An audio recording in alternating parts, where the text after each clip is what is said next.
Hello everyone, welcome और welcome back to the channel एडुटी once again. So I am back with the new video जिसमें मैं physics के कुछ questions practice कराऊंगी और इसमें कुछ previous year physics practice questions भी हैं एंड कुछ न्यू क्वेश्चंस भी होंगे एंड थ्योरी के साथ साथ जो भी न्यूमेरिकल बेस्ड क्वेश्चंस हैं वो भी इसमें कवर करूँगी। So without any further delay let's get started. यहाँ पे पहला क्वेश्चन बोल रहा है that according to Fleming's right hand rule, if the forefinger indicates the direction of magnetic field and the thumb shows the direction of motion of the conductor, then the stretched middle finger will predict the direction of। यहाँ पे इस question को समझने के लिए सबसे पहले आपको फ्लेमिंग राइट हैंड रूल के बारे में पता होना चाहिए। फ्लेमिंग जो कि साइंटिस्ट के नेम पर ये रूल बनाया गया था। राइट हैंड जब आप अपना स्ट्रेच करेंगे ये तीन फिंगर, दैट इज़ अपनी फोर फिंगर, मिडिल फिंगर और थंब को, इस पर ये रूल अप्लाई होता है। रफली मैं एक यहाँ पे डायग्राम आपको बना के उसमें शो कर देती हूँ। दैट फॉर एग्जांपल आप मान लीजिए ये आपका थंब है, this is the four finger and यहाँ पे ये इसके परपेंडिकुलर ये आपकी है मिडल फिंगर। ये तीनों ही फिंगर एक दूसरे के परपेंडिकुलर होती हैं, राइट। जैसा कि डायग्राम से आप देख सकते हो यहाँ पे 90 डिग्री का एंगल बन रहा है तीनों में। तो एग्जाम्पल के लिए यहाँ पर इसको मैंने थंब माना है, ये फोर फिंगर है एंड ये आपकी मिडल फिंगर है। जैसा कि क्वेश्चन में बोल रहा है कि फोर फिंगर इंडिकेट करता है डायरेक्शन ऑफ मैग्नेटिक फील्ड को, दैट मीन्स ये वाली जो फिंगर है ये आपकी मैग्नेटिक फील्ड को इंडिकेट कर रही है एंड जो थंब वाला आपका फिंगर है, जो थंब है वो आपका इंडिकेट कर रहा है direction of motion of the conductor. तो पूछ रहा है कि जो स्ट्रेच ये मिडल फिंगर है ये किसको प्रेडिक्ट कर रहे हैं, मतलब ये किसको इंडिकेट कर रही है। यहाँ पर आपको ऑप्शंस भी गिवन है, that is force acting on the conductor, electric field, induced current और current। So according to Fleming's right hand rule जो हमारी मिडिल फिंगर होती है वो हमारी इंड्यूस्ड करंट को इंडिकेट करती है। सो the correct option is third, that is induced current. तो यहाँ पर इस क्वेश्चन को सॉल्व करने के लिए पहले हमें फ्लेमिंग्स राइट हैंड रूल के बारे में पता होना चाहिए। ज़रूरी नहीं है कि यहाँ पे आपको मिडिल फिंगर के बारे में पूछे। इस क्वेश्चन में मिडिल फिंगर किसे इंडिकेट करता है ये पूछा गया है, बट हो सकता है एग्जाम में क्वेश्चन को थोड़ा चेंज करके भी पूछा जाए। फॉर एग्जाम्पल यहाँ पे मिडिल फिंगर को क्वेश्चन में दे दिया जाए कि ये इंड्यूस करंट को इंडिकेट करता है और आपसे पूछ लिया जाए कि फोर फिंगर किसे इंडिकेट करती है। तो आपको इन तीनों ही फिंगर्स के बारे में पता होना चाहिए कि पहली बात तो ये तीनों एक दूसरे के परपेंडिकुलर होती हैं एंड ये जो रूल होता है वो राइट हैंड पे अप्लाई होता है, not in the left hand. ये तीनों जो भी फिंगर है ये एक दूसरे के परपेंडिकुलर होंगी। थंब वाला जो पार्ट होगा वो आपका इंडिकेट करेगा डायरेक्शन ऑफ मोशन को, जो फोर फिंगर होगी वो आपकी मैग्नेटिक फील्ड को इंडिकेट करेगी and the middle finger will indicate the induced current. So I hope Fleming right hand rule क्या होता है ये समझ में आ गया। लेकिन यहाँ पे एक डाउट ये भी आता है, काफ़ी लोगों के मन में ये क्वेश्चन आ रहा होगा कि यहाँ पर थर्ड और फोर्थ ऑप्शन में क्या मेन डिफरेंस है, बिकॉज फोर्थ ऑप्शन में भी करंट दिया हुआ है, थर्ड ऑप्शन में इंड्यूस्ड करंट दिया है, तो मैंने इंड्यूस्ड करंट वाला ऑप्शन क्यों करेक्ट किया। करंट ऑप्शन में अगर आप टिक करते हो तो क्या वो आंसर गलत होगा? तो हाँ ये गलत होगा, क्योंकि यहाँ पे इसका आंसर इंड्यूस्ड करंट ही होगा, ना कि करंट होगा। अगर ओनली करंट दिया है तो फिर कोई बात ही नहीं, तो आपको करंट में ही टिक करना होगा, बिकॉज जो मिडिल फिंगर है वो करंट को डायरेक्ट करती है। लेकिन अगर इन दोनों में चूज़ करने को बोला जाए कि इंड्यूस करंट होगा या करंट होगा, तो आपका आंसर इंड्यूस करंट होगा। अब इसमें मेन डिफरेंस क्या है, ऐसा क्यों होगा वो मैं आपको बताती हूँ। करंट का मतलब क्या होता है? करंट का मतलब होता है किसी कंडक्टर में जो चार्ज फ्लो कर रहा होता है उसे हम करंट बोलते हैं। तो फिर इंड्यूस करंट का क्या मतलब होगा? अब इंड्यूस करंट का मतलब ये तो नहीं है कि जो करंट को इंड्यूस कर रहा हो या प्रेरित कर रहा होगा उसे हम इंड्यूस करंट बोल देंगे, नहीं। करंट का मतलब जैसे होता है कि किसी कंडक्टर में चार्ज का फ्लो होना, उसी तरह इंड्यूस करंट का मतलब होता है कि किसी कंडक्टर में चार्ज का फ्लो होना in the presence of magnetic field. दोनों में बस यही डिफरेंस है कि अगर इंड्यूस्ड वर्ड लग गया है दैट मीन्स वहाँ पर उस करंट में मैग्नेटिक फील्ड की प्रेजेंस हो गई है, दैट्स इट। और जो ये राइट हैंड रूल है फ्लेमिंग का, आप देख सकते हो कि यहाँ पे जो फोर फिंगर है वो मैग्नेटिक फील्ड को ही इंडिकेट कर रही है, दैट मीन्स वहाँ पे मैग्नेटिक फील्ड प्रेजेंट है। तो मैग्नेटिक फील्ड यानी जो चुंबकीय क्षेत्र होता है उसकी प्रेजेंस में अगर करंट है, यानी जो चार्ज है वो फ्लो कर रहा है कंडक्टर में, तो वहाँ पे उसको हम नॉर्मली करंट ना बोलकर इंड्यूस्ड करंट बोलेंगे। सो the correct option will be induced current, not the current only. I hope ये चीज़ आप लोगों को अब क्लियर हो गई होगी। Now the next question is, all objects experience a buoyancy when they are immersed in a fluid. Buoyancy is, buoyancy का मतलब क्या होता है पहले ये पता होना चाहिए। बायंसी मीन्स होता है जो भी वाटर है या जो भी लिक्विड है उसमें तैरने की क्षमता, उसको हम बोलते हैं बायंसी। जो ऊपर जो भी लेयर होती है उसमें कोई भी ऑब्जेक्ट अगर हम डालते हैं वो जो तैर रहा होता है ऊपर, उसको हम बोलते हैं बायोंसी। तो बायोंसी क्या है इस क्वेश्चन के अकॉर्डिंग? ऑप्शंस गिवन है, a downward force, a downward pressure, an upward force, an upward pressure. So common sense अगर लगाया जाए तो अगर कोई चीज़ ऊपर तैर रही है दैट मीन्स अपवर्ड की तरफ उसमें फोर्स लग रहा है, तभी वो ऊपर तैर रही है, right? So buoyancy is an upward force. So the correct option is third, that is an upward force. Next question, a sound wave has a frequency of 1 kilohertz and a wavelength of 50 centimeter. How long will it take to travel 1 kilometer? So ये आपका numerical question है। Numerical question में सबसे पहले जो हमें चीज़ करनी चाहिए दैट इज़ जो भी चीज़ें गिवन है पहले उन्हें लिख लेना चाहिए, एंड फिर जो उसमें फॉर्मूला अप्लाई होता है उसको फॉर्मूला को पुट करके उसमें वैल्यूज़ पुट करके आपको उसमें आंसर निकालना चाहिए, राइट? इससे जल्दी क्वेश्चन सॉल्व होता है और एक्यूरेट होता है। तो यहाँ पे हमें गिवन क्या क्या चीज़ें पहले वो हम देख लेते हैं। फ्रीक्वेंसी हमको दी गई है, दैट इज़ फ्रीक्वेंसी को अगर हम एन से डिनोट करें तो 1 किलो हर्ट्स, एंड यहाँ पे वेवलेंथ गिवन है that is lambda is equals to 50 centimetre. Then हमसे इसने पूछा हाउ लॉन्ग, यानी कि टाइम पूछा गया है, और क्या दिया हुआ है हमको डिस्टेंस दी है दैट इज़ 1 किलोमीटर। तो क्वेश्चन को सॉल्व करने से पहले हमें यूनिट भी देखनी चाहिए कि यूनिट सारी सीजीएस में है या फिर ऐसा यूनिट्स हैं, क्योंकि आंसर सीजीएस यानी सेकंड्स में दिया गया है, सेकंड सीजीएस यूनिट होती है। तो या तो हम सारी यूनिट्स को सीजीएस में ही कन्वर्ट कर लें। सेंटीमीटर तो सीजीएस यूनिट होती है, सीजीएस यूनिट मीन्स सेंटीमीटर, ग्राम और सेकेंड में। तो यहाँ पे किलो हर्ट्स को हमको हर्ट्स में चेंज कर लेना है और किलोमीटर को भी सेंटीमीटर में चेंज कर लेते हैं। तो किलो में तो 1000 होते हैं, दैट मीन्स जो फ्रीक्वेंसी होगी वो 1000 हर्ट्स हो जाएगी आपकी। एंड अगर 1 किलोमीटर को हम सेंटीमीटर में चेंज करें तो यहाँ पे हमारा 10⁵ सेंटीमीटर रह जाएगा। ये आप कन्वर्ट करके देख लीजिएगा। नाउ अब हम जो भी फॉर्मूला वो पुट करते हैं, राइट? तो हमें एक फॉर्मूला पता होता है that v is equals to n lambda, velocity is equals to frequency into wavelength, right? तो यहाँ पे हम अगर वेलोसिटी निकालते हैं तो n यानी कि 1000 इंटू जो हमारा लैम्डा गिवन है दैट इज़ 50, ये हो जाएगा हमारा 5 इंटू 10⁴। मैं इसको नॉर्मली लिख देती हूँ। नाउ अब हमें टाइम निकालना है, तो एक फॉर्मूला और होता है that is v is equals to d/t, यानी कि velocity is equals to distance upon time. और हमको क्योंकि डिस्टेंस गिवन है, वेलोसिटी हमने निकाल ली है और हमको टाइम पूछ रहा है, तो यहाँ पे simply t is equals to हो जाएगा d/v। डिस्टेंस हमारा दिया हुआ है जो कि हमने सेंटीमीटर में चेंज किया 10⁵, और टाइम वेलोसिटी हमारी दी गई है 5 इंटू 10⁴। अब ये वैल्यूज़ पुट करके हम टाइम निकाल सकते हैं। तो टाइम इज इक्वल्स टू हमारा हो जाएगा 10⁵ जो कि डिस्टेंस थी, और जो कि हमारी वेलोसिटी आई थी 5 इंटू 10⁴। ये इससे कैंसिल हुआ, 10 यहाँ पे 10 बचा, तो क्या हमारा आंसर आ गया 2 seconds. So the correct option is 4, that is 2 second. Now the next question, the energy possessed by a body due to its change in position और शेप इज कॉल्ड। जो शेप या पोजीशन में change करती है उस energy को हम क्या बोलते हैं? Thermal energy, potential energy, kinetic energy, electric energy. So the correct option is 2, that is potential energy. Next question, a 5 Newton force is defined when a mass of 10 kg is accelerated with. Accelerated with means आपसे यहाँ पे acceleration पूछा गया है, and आपको force Newton में given है that is 5 Newton, and mass is also given that is 10 kg, right? तो फॉर्मूला होता है F is equals to m.a। यहाँ पे आपको एक्सेलरेशन पूछा है तो A is equals to F/m हो जाएगा। जो फोर्स दिया है वो गिवन है 5, mass is also given that is 10 kg, देन the answer is 0.5 metre per second square.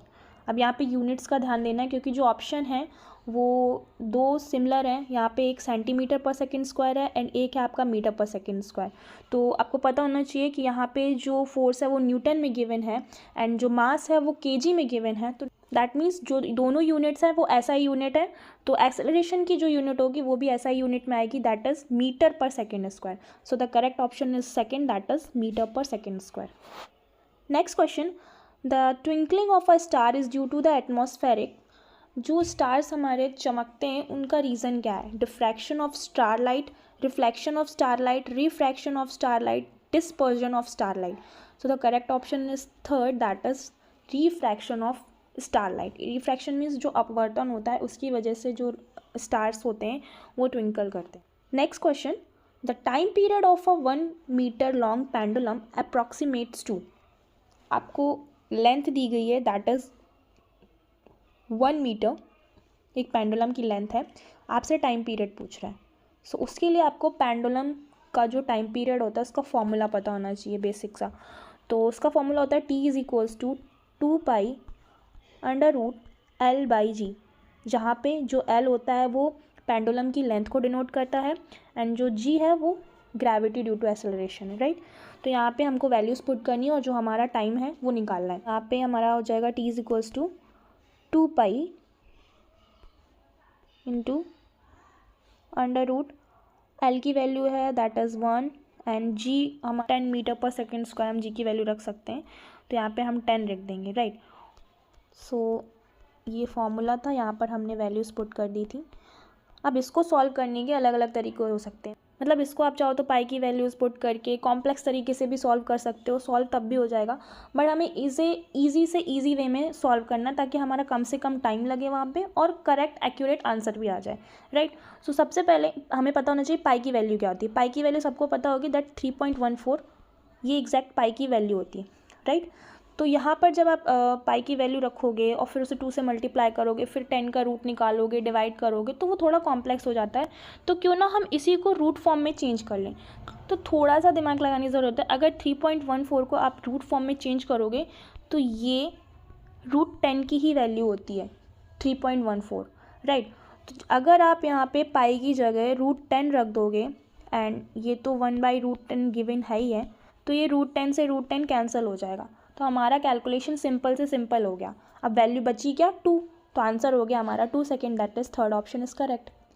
Now the next question, a ball is thrown vertically upward, एक ball है जिसको ऊपर की तरफ फेंका with a speed of 40 metre per second, जिस speed से हम फेंकते हैं वो उसकी इनिशियल वेलोसिटी होती है। दैट मीन्स ये जो 40 मीटर पर सेकेंड है ये यू से डिनोट करते हैं ना इनिशियल वेलोसिटी को, तो ये यू की वैल्यू गिवन है। The time taken by the ball to reach the maximum height would be approximately, तो यहाँ पे मैक्सिमम हाइट तक पहुँचने के लिए कितना टाइम लगेगा ये पूछ रहा है, दैट मीन्स टाइम यहाँ पर आपसे पूछ रहा है। तो ये एक बॉल है जिसको वर्टिकली अपवर्ड फेंका, यहाँ पे यू जो इसकी थी वेलोसिटी या दैट इज़ इनिशियल वेलोसिटी वो आपको गिवन है 40 मीटर पर सेकेंड। तो सबसे हाईएस्ट पॉइंट पे पहुँचने के लिए इसको टाइम कितना लगा ये पूछ रहा है।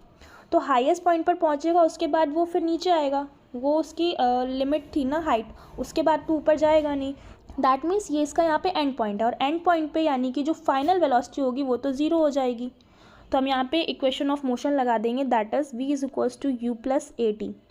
तो v फाइनल वेलोसिटी हमारी क्योंकि ज़ीरो हो गई है और इनिशियल वेलोसिटी गिवन है that is 40 and plus a होता है एक्सेलरेशन जिसको हम g भी बोल सकते हैं यहाँ पे ग्रेविटी, क्योंकि हम ऊपर की तरफ फेंक रहे हैं और ग्रेविटी हमारी नीचे की तरफ लगती है और हम ग्रेविटी के अगेंस्ट बॉल को फेंक रहे हैं। दैट मीन्स जो वैल्यू होगी g की वो नेगेटिव में होगी क्योंकि हम अगेंस्ट फेंक रहे हैं। तो ग्रेविटी वैसे g की वैल्यू होती है 10 मीटर पर सेकेंड स्क्वायर, लेकिन हम क्योंकि अगेंस्ट फेंक रहे हैं तो माइनस में वैल्यू हमें पुट करनी पड़ेगी। तो यहाँ पे a यानी g की वैल्यू पुट करेंगे तो माइनस का 10 इंटू टी, टाइम हमें निकालना है। तो इसको जब आप सॉल्व करोगे तो ये हो जाएगा आपका -10t, तो आपका जो वैल्यू आ जाएगी वो आ जाएगी 4। That means the correct option is third that is 4 second. Next question, what is the dimension of gravitational constant, gravitational constant का डायमेंशन पूछा है। तो किसी भी यूनिट का डायमेंशन निकालने से पहले उसके हमें यूनिट पता होनी चाहिए। तो gravitational constant that is capital G से हम डिनोट करते हैं, इसकी जो वैल्यू होती है वो होती है 6.6 into 10⁻⁻11 metre cube second inverse square and kg inverse, right. ये इसकी यूनिट होती है। अब इसकी यूनिट से आप देख के इसका जो भी डायमेंशन है वो निकाल सकते हैं। मीटर के लिए हम डायमेंशन एल यूज़ करते हैं दैट इज़ L3, सेकेंड के लिए T inverse square and KG के लिए हम यूज़ करते हैं m क्योंकि ये मास का यूनिट होता है, तो m इनवर्स। तो इसको अगर अलाइन फॉर्म में आप पुट कर लोगे तो अगर इसको देखा जाए तो कौन सा ऑप्शन मैच कर रहा है आप देख सकते हो। यहाँ पे सेकंड ऑप्शन यहाँ पे मैच कर रहा है that is m inverse L3 t inverse square, so the correct option is second. Next question, what is the current required to light a 60 watt incandescent bulb in a domestic supply of 240 volt. 240 volt यानी आपको voltage given है, that is 240, and आपको power दिया हुआ है bulb का. Incandescent means जो भी ब्राइटनेस है, ब्राइट बल्ब की जो पावर है वो आपको दी गई है 60 वाट. एंड आपसे यहाँ पे करंट पूछा गया है, दैट इज़ आई. सो इन तीनों को देख के कोई फॉर्मूला दिमाग में आ रहा है आप लोगों के? तो क्या फॉर्मूला होता है, इन तीनों में क्या रिलेशन होता है, वो फॉर्मूला यहाँ पे पुट करना है, वैल्यूज़ पुट करनी है और अपना आंसर निकालना है. तो इन तीनों में जो रिलेशन होता है वो होता है P is equals to V I, जहाँ पे P पावर होती है एंड V वोल्टेज होता है, I करंट होता है. तो पावर गिवन है 60, I हमको निकालना है, पावर है 60, वोल्टेज है 240.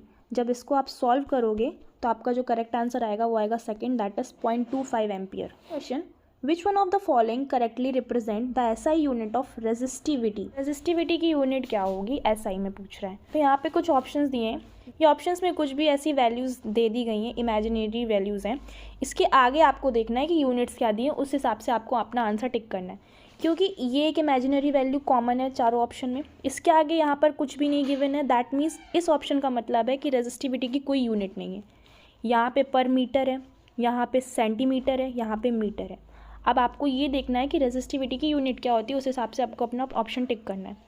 तो मैं बता दूँ, रेजिस्टिविटी एक यूनिटलेस क्वांटिटी होती है, रेजिस्टिविटी की कोई यूनिट नहीं होती है, इसलिए इसमें फर्स्ट ऑप्शन करेक्ट होगा क्योंकि यहाँ पे कोई भी यूनिट गिवन नहीं. Now the next question, the frequency of N alternating current is 3 hertz. It implies that. Alternating current की फ्रीक्वेंसी गिवन है, दैट इज 3 हर्ट्ज. इसका क्या मतलब है यहाँ पे ये पूछ रहा है. ऑप्शन है, there are 6 cycles per second, there are 3 cycles per second, there are 2 cycles per second, there is only 1 cycle. तो फ्रीक्वेंसी क्योंकि 3 हर्ट्ज है, इसका मतलब यही होगा कि 3 साइकिल्स पर सेकेंड चल रही हैं, मतलब 3 ऑसिलेशन पर सेकेंड हो रहे हैं. तो ऑप्शन होगा second, that is there are 3 cycles per second. Next question, which one of the following is a chemical change. इनमें से कौन सा ऐसा ऑप्शन है जो कि केमिकल चेंज को रिप्रेजेंट करता है. ऑप्शन है, डिजॉल्विंग शुगर इन वाटर, चीनी का पानी में घुलना, melting of ice, ice cube यानी बर्फ़ का पिघलना, क्रिस्टलाइजेशन यानी क्रिस्टल फॉर्म में कन्वर्ट होना, मिल्क टर्निंग सोर, दूध का खट्टा पड़ना. तो दूध का खट्टा पड़ना is the correct option, because दूध जब खट्टा पड़ता है यानी उसका दूध से दही का फॉर्मेशन हो रहा है, और दही बनना is a chemical change. Next question, which one of the following is not a solution. इनमें से कौन सा ऑप्शन है जो कि सॉल्यूशन नहीं है. Alloy, milk, air, sugar. So the correct option is third, that is air. Air क्योंकि कोई सॉल्यूशन नहीं होता है, इसीलिए इसको हम सही ऑप्शन टिक करेंगे. नेक्स्ट क्वेश्चन है, an electric wire of resistance 50 ohm is cut into 5 equal wires. एक तार है जिसका जो कि रेजिस्टेंस है वो आपको गिवन है 50 ओम, और इसको हमने 5 छोटे छोटे इक्वल पीसेस में यानी इक्वल वायर्स में कट कर दिया है. तो हर एक तार का जो रेजिस्टेंस हो जाएगा वो हो जाएगा 50/5 यानी कि 10 ओम. ठीक, तो ये हमने हर पार्ट का रेजिस्टेंस निकाल लिया. अब आगे का क्वेश्चन पढ़ते हैं. These wires are then connected in parallel. अब इन छोटे वायर्स जिनका रेजिस्टेंस 10 ओम है, इनको पैरेलल में कनेक्ट कर दिया. What is the equivalent resistance of this combination. तो पूरे कॉम्बिनेशन का जो इक्विवेलेंट रेजिस्टेंट होगा वो पूछ रहे हैं. तो क्योंकि हमारे पास 5 इक्वल वायर्स हैं और हर एक वायर का हमने रेजिस्टेंस निकाल लिया, दैट इज़ 10 ओम. तो पैरेलल में जब कनेक्ट होते हैं तो 1/r करके हमको ऐड करना होता है. तो उस हिसाब से हमारे पास 5 वायर है और हर वायर का जो रेजिस्टेंस है वो है 10. तो 10/5 हम कर देंगे, तो यहाँ पे हमारा आंसर आ जाएगा 2 ohm. So the correct option is first, that is 2 ohm. Next question है, the acceleration due to gravity at the earth surface depends on. जो एक्सेलरेशन ड्यू टू ग्रेविटी यानी जो गुरुत्वाकर्षण होता है वो अर्थ सरफेस की किन किन चीज़ों पे डिपेंड करता है. ऑप्शन गिवन है, its mass only, its radius only, both its mass and radius, either its mass or its radius. So the correct option will be the third, that is both its mass and radius. उसके mass और उसके radius दोनों पर ही depend करता है, अर्थ के मास और radius पर. Next question, when water is heated from 0 degree Celsius to 4 degree Celsius, its density. अगर वाटर को 0 से 4 डिग्री सेल्सियस तक गर्म किया जाए तो उसकी डेंसिटी यानी उसके जो घनत्व में क्या डिफरेंस आएगा. रिमेन्स कांस्टेंट, कोई डिफरेंस नहीं आएगा. इंक्रीज बढ़ेगी, डिक्रीज घटेगी. First increase then decrease to its original value. पहले बढ़ेगी फिर घटेगी. तो इसका करेक्ट आंसर होगा 2, that is increase. Next question, in the joining of railway tracks iron oxide is made to react with. Railway tracks को जोड़ने के लिए किस चीज़ का यूज़ किया जाता है? तो आयरन ऑक्साइड का यूज़ किया जाता है और उसके साथ किसको रिएक्ट करवाया जाता है? ऑप्शन है aluminium, zinc, copper, tin. So the correct option is a, that is aluminium. Next question, the device use for measuring electric current in a circuit is called. Electric current को measure करने के लिए कौन सी device का use करते हैं? Ammeter, motor, voltmeter, generator. So the correct option is first, that is ammeter. यहीं पर अगर आपसे इलेक्ट्रिक करंट की जगह वोल्टेज बोला जाता तो वोल्टेज के लिए जो डिवाइस यूज़ की जाती है उसको हम वोल्ट मीटर बोलते हैं। Then the next question, the pitch of a sound wave depends upon which of the following characteristic. जो साउंड की पिच होती है यानी तेज़ धीमी आवाज़ जो होती है वो किस पर डिपेंड करती है? एंड ये क्वेश्चन 2022 के एंट्रेंस एग्जाम में पूछा गया है। ऑप्शन है speed, loudness, amplitude, frequency. So the correct option is 4, that is frequency. जो पिच ऑफ द साउंड होती है वो फ्रीक्वेंसी पे डिपेंड करती है। Next question, school bells are made up of metals because metals are malleable, sonorous, ductile, lustrous. Metal का जो school bells होती हैं वो मेटल की बनी होती है, क्यों? क्योंकि जो मेटल्स होती है वो सोनोरस यानी कि ज़्यादा तेज़ आवाज़ करती हैं। Next question, which one of the following pairs of metal is very good conductor of heat. इनमें से कौन सा पेयर ऐसा है जो कि बहुत ही अच्छा गुड कंडक्टर है हीट का? ऑप्शन है silver and copper, silver and lead, copper and mercury, lead and mercury. Correct option is silver and copper. Next question, radioactivity is the disintegration of. Radioactivity किसके disintegration से होता है? Nucleus के, ion से, molecules के या atoms. So the correct option is first, that is nucleus. जब nucleus disintegrate होता है यानी टूटता है तब रेडियो एक्टिविटीज़ जो वेव्स होती है, रेडियो एक्टिव वेव्स, वो निकलती हैं। Next question, glass is a. Glass क्या है? पॉलीमेरिक मिक्सचर है, जेल है, सुपर कूल लिक्विड है, माइक्रो क्रिस्टलाइन सॉलिड है।